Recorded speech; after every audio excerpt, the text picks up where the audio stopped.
The chill of the stone was Elias Vance's oldest companion. It was in the dust that coated his worn overalls, in the calluses on his hands, and in the deep-set lines etched around his eyes. His studio, a cavernous, repurposed warehouse on the forgotten edge of the city, was a mausoleum of unfinished dreams and silent grief. Towering blocks of marble and granite stood like sentinels, each awaiting the touch of a master hand that, for years, had felt numb. Elias was a sculptor of undeniable genius, his early works lauded for their raw emotion and profound depth. But that was before the accident. Before Lena. Now his art was a struggle, a battle against an invisible weight that pressed down on his soul. He was tasked with a major public commission, a monument to resilience, but the stone remained stubbornly inert, mirroring the emptiness within him. His chisels moved with mechanical precision, carving forms that were technically flawless but devoid of the spark, the passion that had once defined him. He lived a life of monastic solitude, the rhythmic clang of hammer on steel his only conversation, the scent of stone dust his only perfume. The world outside, with its vibrant chaos and fleeting joys, was a distant, muffled hum he preferred to ignore. Miles away, in the bustling heart of the city, Seraphina Dubois was a symphony in motion. Sarah, as everyone called her, was a violinist, but not one confined to the hushed reverence of concert halls. Her stage was the cobbled square, her audience the hurried commuters, the curious tourists, and the lingering dreamers. Her violin, a scarred but cherished instrument, sang with a voice that was both ancient and fiercely alive. Sarah played with an unbridled joy, her eyes closed, her body swaying, as if channeling the very pulse of the city through her bow. She poured every ounce of her vibrant spirit into her music, transforming mundane moments into magical ones. Her melodies were a tapestry of classical precision woven with the raw improvisation of jazz and the soulful yearning of folk tunes. She played not for fame or fortune, but because the music was a fire in her veins, a passion that demanded expression. Though her hat often held more hope than coins, her spirit remained undimmed, fueled by the sheer act of creation. One blustery afternoon, a rogue gust of wind carried Sarah's melody down a narrow alleyway, past forgotten storefronts, and through the grimy windows of Elias's studio. It was a lively, improvisational piece, full of unexpected turns and soaring crescendos. Elias, mid-strike on a stubborn piece of granite, paused. The sound was an intrusion, an unwelcome splash of color in his monochrome world. He frowned, raising his hammer again, but the music persisted, weaving its way into the silence, an insistent, joyful thread. It was discordant to his carefully cultivated quiet, yet undeniably captivating. Days turned into weeks. The music became a regular, if distant, companion. Sometimes it was a melancholic lament, other times a joyous jig, but always it was infused with an energy Elias hadn't felt in years. One evening, driven by an inexplicable curiosity, he found himself walking towards the source of the sound. He found Sarah in the square, a vibrant splash of color against the gray stone, her violin tucked under her chin, her eyes closed in blissful concentration. Her movements were fluid, her face alight with an intensity that pulled at something deep within him. He stood in the shadows, a silent observer, watching her pour her soul into every note. Her passion was a stark contrast to his own artistic paralysis, a mirror reflecting what he had lost. He felt a flicker, a faint warmth in the cold, empty space where his own passion used to reside. He stayed until the last note faded, then retreated, a ghost in the twilight, leaving a single, crumpled bill in her hat before he disappeared into the labyrinth of streets. The next day and the day after, Elias found himself drawn back to the square. He never approached, never spoke, simply observed. Sarah, with her keen artist's eye, noticed him, the tall, gaunt man who always stood at the periphery, his gaze intense, almost haunted. She sensed a profound loneliness in him and an inexplicable connection to the music she played. One afternoon, as she packed up her violin, he was still there, a silent sentinel. Taking a deep breath, Sarah approached him. "You like the music?" she asked, her voice soft yet clear. Elias flinched, startled by the direct address. He hadn't expected to be seen. "It's different," he mumbled, his voice gravelly from disuse.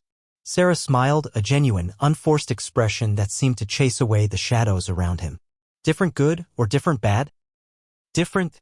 Compelling," he admitted, a rare flicker of something akin to curiosity in his eyes. "You play with conviction." "It's the only way to play," Sarah replied, shrugging. "What about you? You look like you carry the weight of the world on your shoulders. Are you an artist?" Elias hesitated, then nodded. "I'm a sculptor." Sarah's eyes widened. "A sculptor? That's incredible." I've always admired how you can take something so hard and unyielding and make it sing. Like music, but with stone. Her enthusiasm was infectious. Do you have a studio? Could I see your work sometime? The question hung in the air, a challenge to his carefully constructed isolation. Every instinct screamed at him to refuse, to retreat.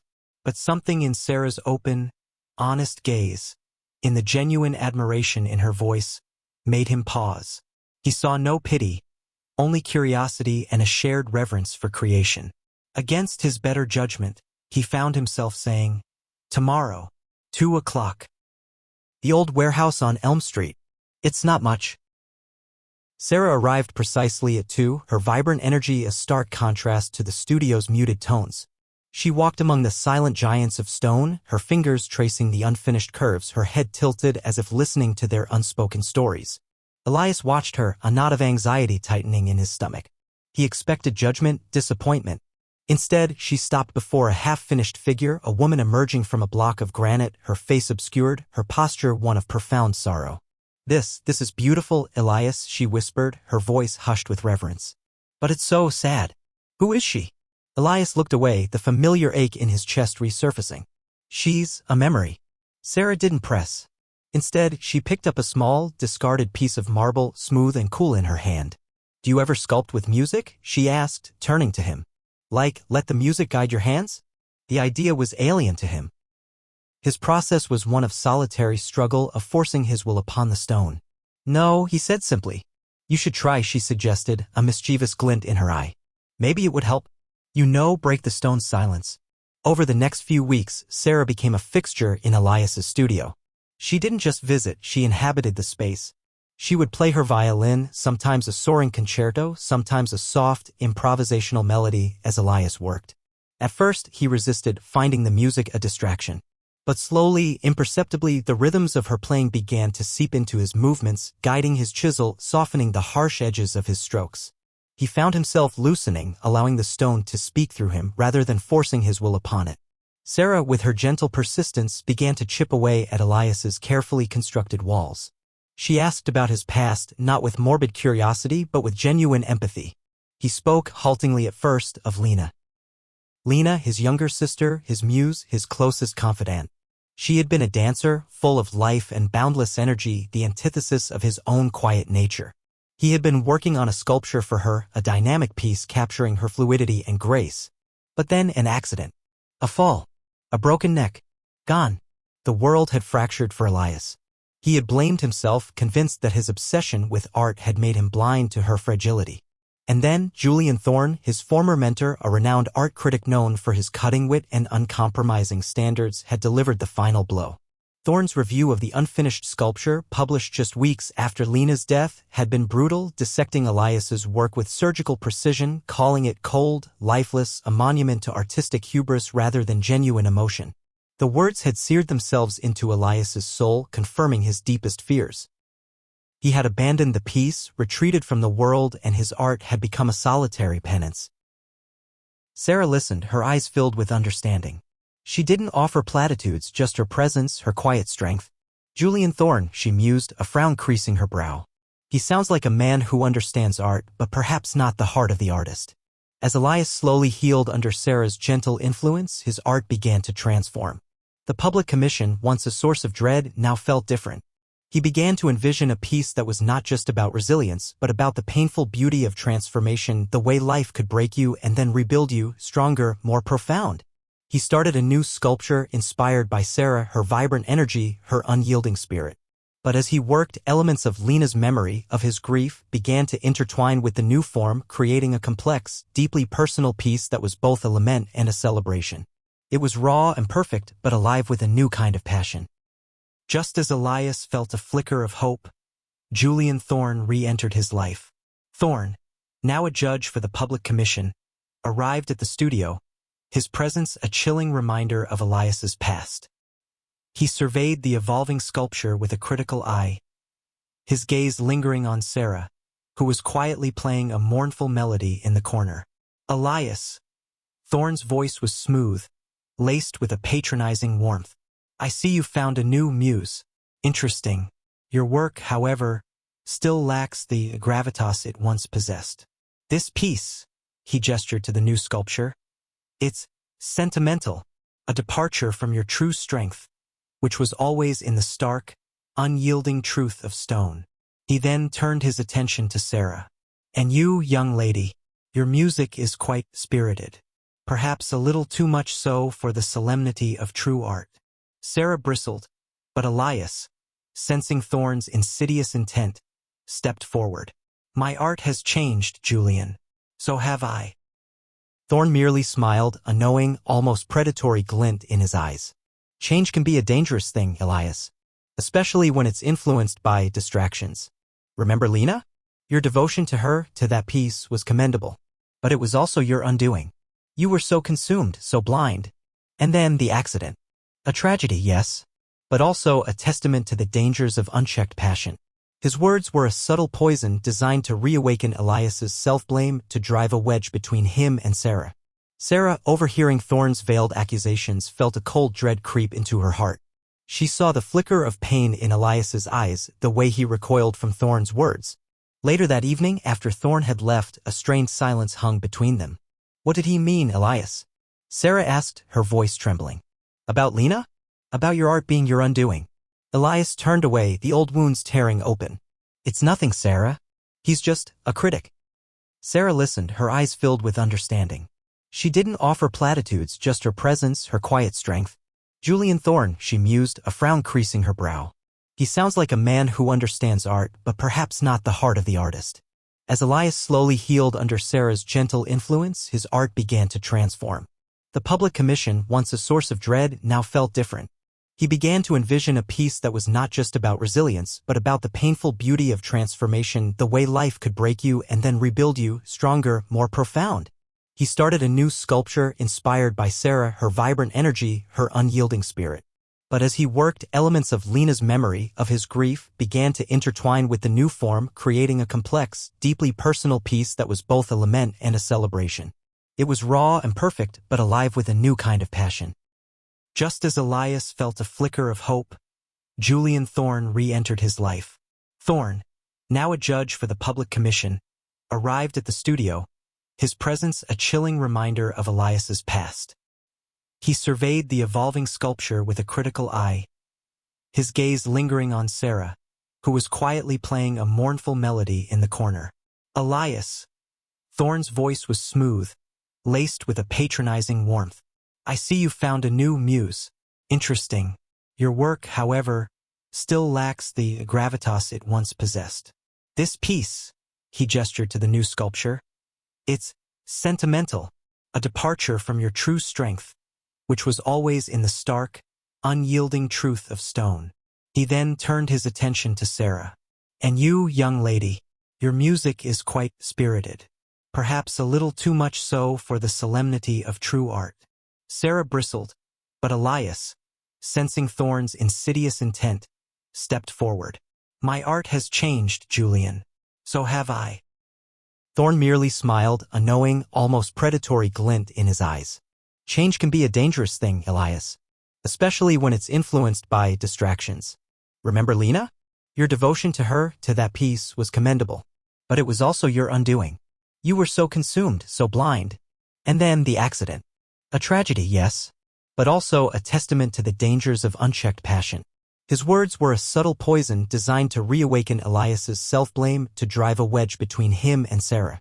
Sarah, overhearing Thorne's veiled accusations, felt a cold dread creep into her heart.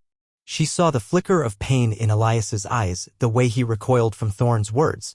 Later that evening, after Thorne had left, a strained silence hung between them. What did he mean, Elias? Sarah asked, her voice trembling. About Lena? About your art being your undoing. Elias turned away, the old wounds tearing open. It's nothing, Sarah. He's just a critic. No, she insisted, her voice rising. It's clearly not nothing. You've been hiding something. I've seen the pain in your eyes, the way you flinch when her name is mentioned. I deserve to know. If we are to build anything real, it has to be on truth. The public unveiling of the commission piece was just days away. Elias was at a breaking point, torn between the past that haunted him and the future Sarah offered. He had almost finished the sculpture, a powerful, abstract piece that seemed to ride with both anguish and nascent hope. It was the most honest thing he had ever created. Then, the final blow. A package arrived, sent anonymously. Inside was an old, yellowed newspaper clipping. It was Julian Thorne's review of the unfinished Lena sculpture, but this time it included a small, almost hidden paragraph at the end, a postscript added weeks after the initial publication, referencing Lena's accident and subtly implying that Elias's artistic obsession had somehow contributed to her neglect, to her fatal fall. It was a vicious, calculated smear, designed to destroy Elias's reputation and, more importantly, his spirit. Sarah found him staring at the clipping, his face ashen. She read the words, her heart sinking. "He did this, didn't he?" she whispered, her voice laced with disgust. "He twisted the truth, used your grief against you." Elias finally broke. The dam of his carefully guarded pain burst. He told her everything, the full, unvarnished truth. Lena had been his light, his inspiration. The sculpture he was making for her was a tribute, a celebration of her life. Her death had been a tragic accident, a misstep on a slippery stair, a moment of carelessness. He had been in the studio lost in his work when he heard the fall. He had found her gone. The guilt had consumed him.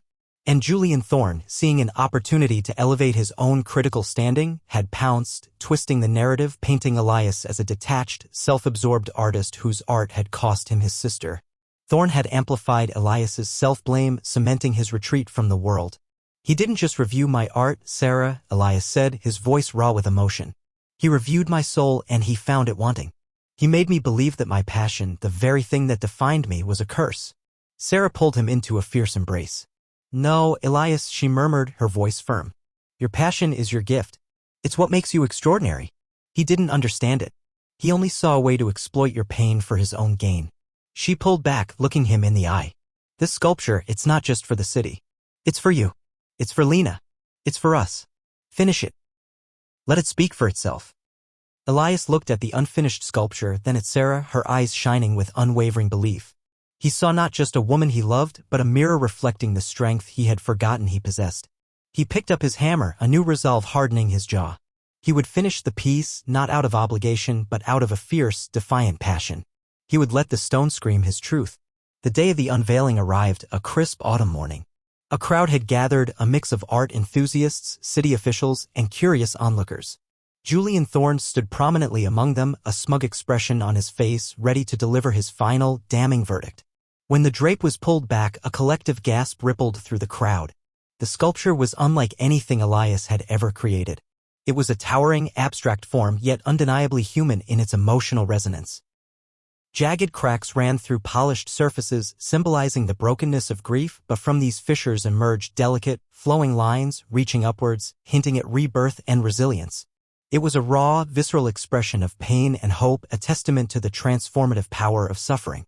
It was beautiful, unsettling, and utterly captivating. Julian Thorne, momentarily stunned, quickly composed himself. He stepped forward, a sneer on his lips. "As I said, sentimental. A departure from the artist's true strength. A self-indulgent lament." But his words were drowned out by the murmurs of the crowd, by the quiet awe on many faces. A young art student, tears in her eyes, stepped forward. "It's not sentimental," she said, her voice clear. "It's honest. It's about finding light in the darkness. It's breathtaking." Sarah, standing beside Elias, squeezed his hand. He looked at her, a silent acknowledgement of her unwavering faith. He then stepped forward, addressing the crowd, his voice steady, stronger than it had been in years. "This sculpture," Elias began, his gaze sweeping over the faces, briefly meeting Thorne's, "is a journey. It is a journey through loss, through self-blame, and through the rediscovery of passion. It is a testament to the fact that even in our deepest sorrow, there is the potential for growth, for beauty, for rebirth." He paused, then looked directly at Sarah.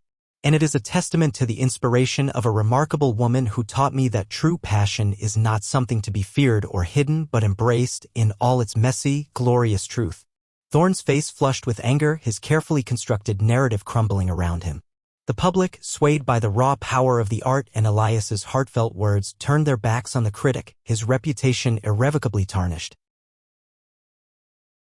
In the months that followed, Elias Vance's studio was no longer a mausoleum.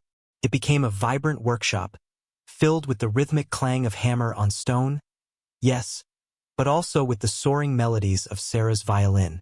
His art, once rigid and melancholic, now flowed with a newfound freedom, incorporating the fluidity of music, the vibrancy of life. He sculpted not just with his hands, but with his heart, allowing his emotions to guide his chisels, creating pieces that sang with a profound, joyous passion. Sarah continued to play in the square, her music richer, more nuanced, infused with the quiet strength she had found in Elias.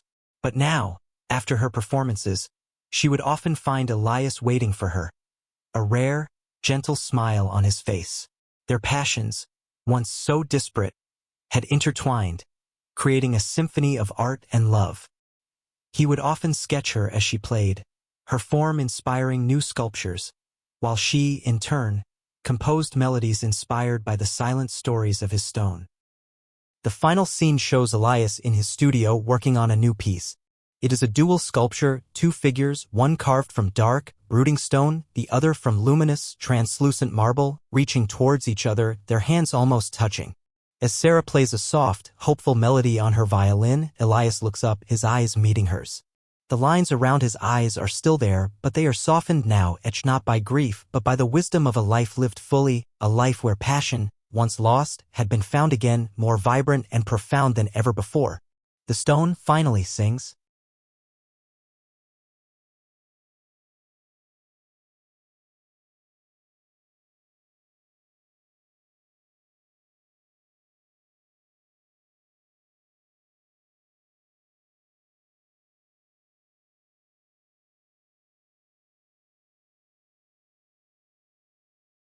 Text prompting viewers to comment and subscribe. Don't forget to like this video and subscribe for more updates on this developing story.